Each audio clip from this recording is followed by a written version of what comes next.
दम मारो दम की शूटिंग जीन बेजीनत अमान को देखने के लिए पूरा नेपाल उमड़ आया। बात 1966 की है जब नेपाल की पहली प्राइवेट प्रोडक्शन फिल्म माटी घर रिलीज हुई थी, जिसमें इंडियन अदाकारा माला सिन्हा ने काम किया था।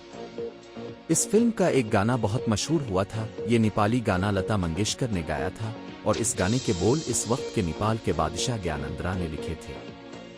इस नेपाली फिल्म की मौसीकी इंडियन मौसीकार के जीदेव ने दी थी और इसमें उषा मंगेशकर से लेकर आशा भोसले, मन्ना डे और गीता दत्त ने गाने गाए थे। माला सिन्हा ने इसी फिल्म के नेपाली हीरो सीपी लोहानी से शादी कर ली थी। इसके बाद से आज तक नेपाल और हिंदी फिल्म इंडस्ट्री के दरमियान एक खास रिश्ता है, जो अमिताभ बच्चन की नई फिल्म ऊंचाई में नजर आया, जिसकी शूटिंग नेपाल में हुई थी।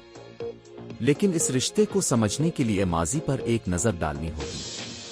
जानी मेरा नाम से लेकर बेबी तक पायलट बनने वाले देव आनंद नेपाल की अपनी पहली फ्लाइट पर होते हैं। ऊपर से खटमंडो की खूबसूरती देखकर वो अपने मीम आवन पायलट से कहते हैं, ऊपर से तो ये वादी बहुत खूबसूरत लग रही है, कैसा शहर है खटमंडो। इसके जवाब में दूसरा पायलट कहता है कि लैंडिंग सिग्नल मौसूल नहीं हो रहा है, तब तक मुसाफिरों को ऊपर से खटमंडो की सैर ही करा दें। वो देखें स्वयंभू का मंदिर और वो है सोल्टी, यहाँ का सबसे मशहूर होटल। देव आनंद और जीनत अमान की फिल्म हरे रामा हरे कृष्णा की तकरीबन पूरी शूटिंग नेपाल में हुई थी। जानी मेरा नाम, इश्क इश्क इश्क, महान, खुदा गवाह और बेबी जैसी कितनी ही फिल्मों की शूटिंग नेपाल में हुई है और उनसे वाबस्ता दिलचस्प कहानियां भी हैं। दम मारो दम के लिए पूरा शहर जमा। विकास रूनियार नेपाल के एक सीनियर फोटो जर्नलिस्ट हैं और उनका खानदान फिल्म इंडस्ट्री से वाबस्ता रहा है। वो कहते हैं, जब रात को नेपाल के काठमंडप मंदिर के पास जीनत अमान के साथ दम मारो दम गाने की शूटिंग हो रही थी, तो इस रात वहां बेतहाशा भीड़ जमा थी। वो कहते हैं, फिल्म हरे रामा हरे कृष्णा का गाना कांची रे मुमताज और देव आनंद पर फिल्माया गया था और इसे तिब्बती पनागुजीन कैंप में फिल्माया गया था। बाकी फिल्म की ज्यादातर शूटिंग नेपाल के मशहूर स्वयंभू मंदिर और भक्तापुर में की गई है। जब इस फिल्म की शूटिंग हुई तो समझ लें कि पूरा खटमंडो इसमें शामिल था। इसमें कई नेपाली फनकारों ने भी काम किया था। अब जब हम हरे रामा हरे कृष्णा देखते हैं तो हमें एहसास होता है कि वो तमाम जगहें जहां पहले खाली मैदान हुआ करते थे, अब इमारतें बन चुकी हैं। विकास का कहना है कि हरे रामा हरे कृष्णा के बाद बहुत से इंडियन सैयाह नेपाल आने लगे और गाइड उन्हें वो तमाम मकामात दिखाते थे जहां हिंदी फिल्मों की शूटिंग हुई थी। जिस इलाके में दम मारो दम शूट हुआ था वो 2015 के नेपाल के ज़लज़ले में तबाह हो गया था, लेकिन अब इसे दोबारा बनाया गया है और हरे कृष्णा हरे राम की विरासत नेपाल में आज भी तक जिंदा है। नेपाल के शाही खानदान से ताल्लुक देव आनंद के नेपाल के शाही खानदान से बहुत अच्छे ताल्लुकात थे।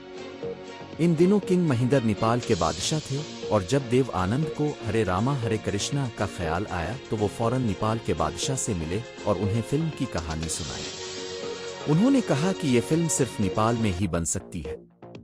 देव आनंद ने इनसे नेपाल में कहीं भी शूटिंग करने की इजाजत मांगी। बदले में बादशाह महेंद्रा ने देव आनंद को मजीद कुछ दिन नेपाल में रहने को कहा और उन्हें अन्नपूर्णा पहाड़ियों के दरमियान वाक़े अपने भाई प्रिंस बसांधुरा के स्टाइलिश होटल में भेज दिया और वहां सुकून से फिल्म की कहानी लिखने को कहा और वहीं से नेपाल और देव आनंद का रोमांस शुरू हुआ।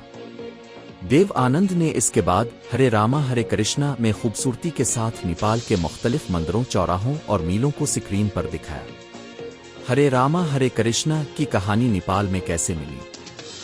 फिल्म हरे रामा हरे कृष्णा बनाने की कहानी भी दिलचस्प है।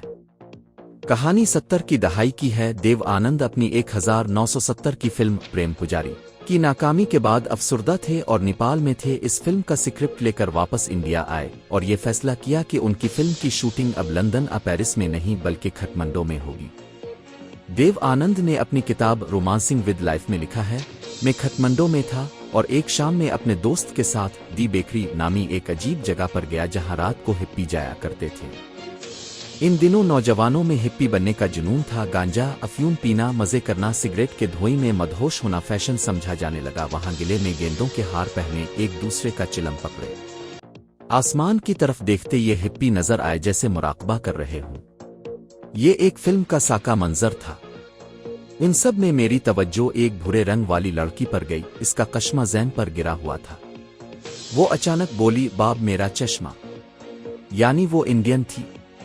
मैं हैरान था कि वो उन हपियों के दरमियान क्या कर रही है। ये एक दिलचस्प कहानी लग रही थी। आगे किस्से में देव आनंद लिखते हैं, अगली शाम में इस लड़की से मिला। इसने बताया कि इसकी वालिदा कनाडा में है और वो खटमंडो में घूम रही है। इसका नाम जसबीर था, जो अब खुद को जेनिस कहती थी। जेनिस ने बताया कि वो अपनी मां से भागकर कनाडा से नेपाल आई थी। इसके वालिदैन में तलाक हो चुकी थी और वालिद पंजाब में कहीं रहते हैं। जेनिस को लगता था कि इसके वालिदैन ने इसका ख्याल नहीं रखा और ना ही वो इस नस्ल को समझते हैं, इसलिए वो कुछ पैसे चरा कर घर से भाग गई और हिप्पी बन गई। जिसने भी हरे रामा हरे कृष्णा में जीनत अमान को अदम मारो दम में देखा है, वो समझ जाएगा कि ये फिल्म दरअसल जनीस उर्फ जसबीर और खटमंडो की कहानी है।